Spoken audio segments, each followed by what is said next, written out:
Why did I get refused to sink tattooed on my hand? Well, a lot of events have happened in my life, but for some reason, this one event was the one that nearly made me do the deed. And it might sound silly to most, but for some reason, it fucking broke me. And yeah, I'll share why I got it on my hand. So after coming out of a long relationship, it wasn't a good relationship. We was very apart for many years. She cheated, blah, blah, blah, blah, blah. I had two young kids with her, and all I had to my name was a clapped out van with loads of fucking rust problems and a car and a few bits and pieces. So I left. I went to stay with my mum for a bit, but I wanted to be a bit more independent. So I thought, well, what should I do? So I sold the van and some bits and pieces, kept the car, and I bought myself a little caravan. And then I put the caravan on my mum's drive with some Alecki and that, in hopes that I can find somewhere to put the caravan on a bit of land or something. But this day and age, the laws and regulations, you're not allowed to do stuff, and no one really accepted it and whatever else. So didn't know really what to do then. So I thought, well, what can I do? I thought, well, van life could be a good thing for me. So I will get the selling parts in the right order, but I believe what I've done is I sold the caravan and the car to buy a van and have some money to build it out. Now, bearing in mind I was in a very bad place at this time, I wasn't working, so I only had what I had, right? So I went out and I bought, all I could afford at the time was an O2 Dispatch, an old version one. And I had some money and I bought a kit for solar panels and bits and pieces, battery, and built it all out with my stepdad. And yeah, it came out really nice. So yeah, I went on my little journey on my way in my van. Now, unfortunately, being the age of the van, it started getting rust problems, which I ended up fixing the left side seals and all that. Got all that done. It cost me about £350, and then problems started coming after that. Unfortunately, about 6 months in, I think it was something like that, the other side was fucked and rust was just coming everywhere on it. It just, yeah, it was a goner, really. So I was like, oh, for fuck's sake, what am I going to do? So I had a little bit of money aside and stripped out the van and scrapped the van, and then put all the money I had into a newer shaped van. So I can't remember the year of it, but it was a newer shape than the O2, like the nicer looking shape, and their power steering and stuff. So lucky enough, I had a lot of the materials left over from my last van, so I didn't have to really fork out too much. And then I built that out, and I managed to get myself a large power bank and stuff like that. And I was on my way. I was like, yes, this is much better.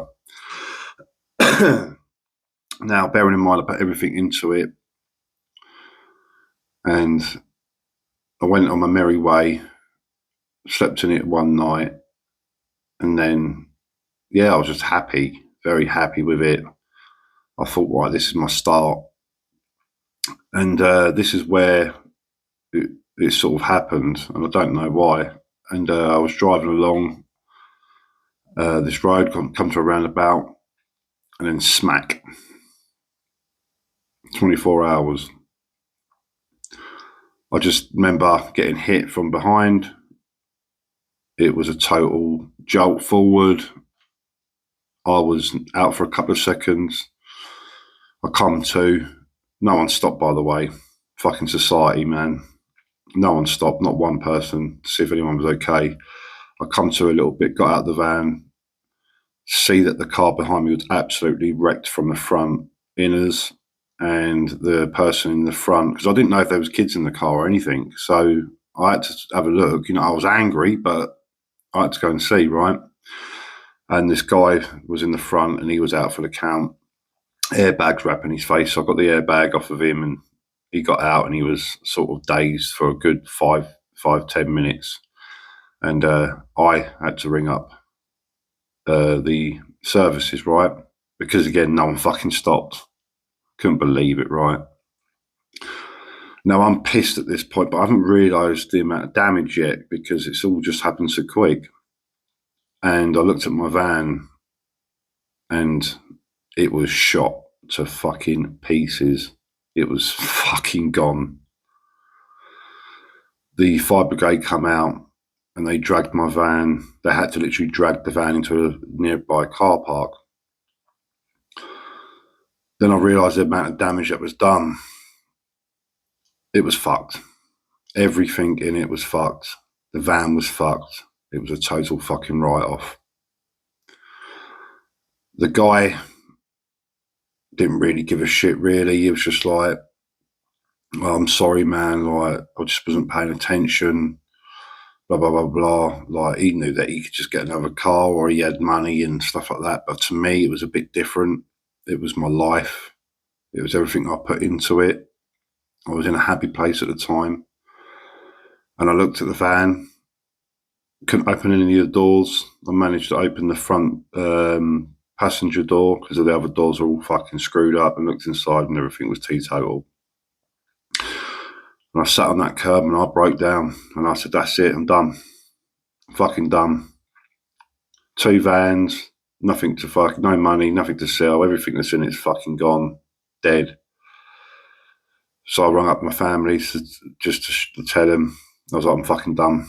This is it, I'm done. And obviously they were all gutted for me, and I spoke to my brother and he's like, nah, man, we can replenish some stuff and start. I said, I can't start again, man. I can't fucking do it. I'm done. This is it.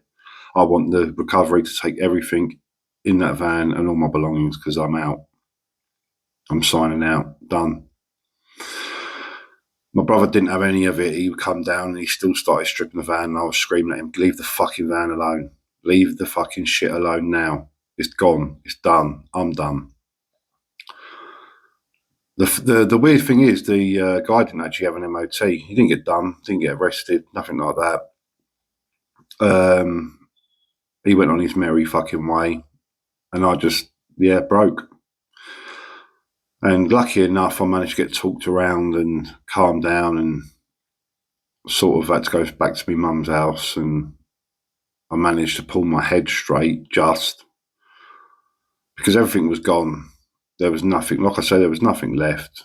So, with the grace of my family, my mum took me in, and I waited for an insurance payout, which was absolutely shit. I got no compensation for anything, and I got less than the van's value. And I managed to just use that bit of money, and I sold the power bank that I had and a few bits and pieces, and managed to get myself another little van, which then eventually went, and that's why I started living car life. But I got through it, but it was a test to me, and that is why I got Refused to Sink, to remind me that you don't give up like that. Life's a bitch, but you carry on, right? And I did. And I haven't had much luck, especially with vehicles. They're fucking shit anyway to buy secondhand. You get fucking scammed, whatever, but it is what it is. But just a story to tell you that fucking nearly broke me, that. Mad, isn't it? But I lost it all, and I managed to start building up again, which I'm still doing now, but it just goes to show, doesn't it? But I thought I'd share the story as to why I got Refused to Sink. It's just a reminder for me to say, don't you fucking sink with it. Have a good one.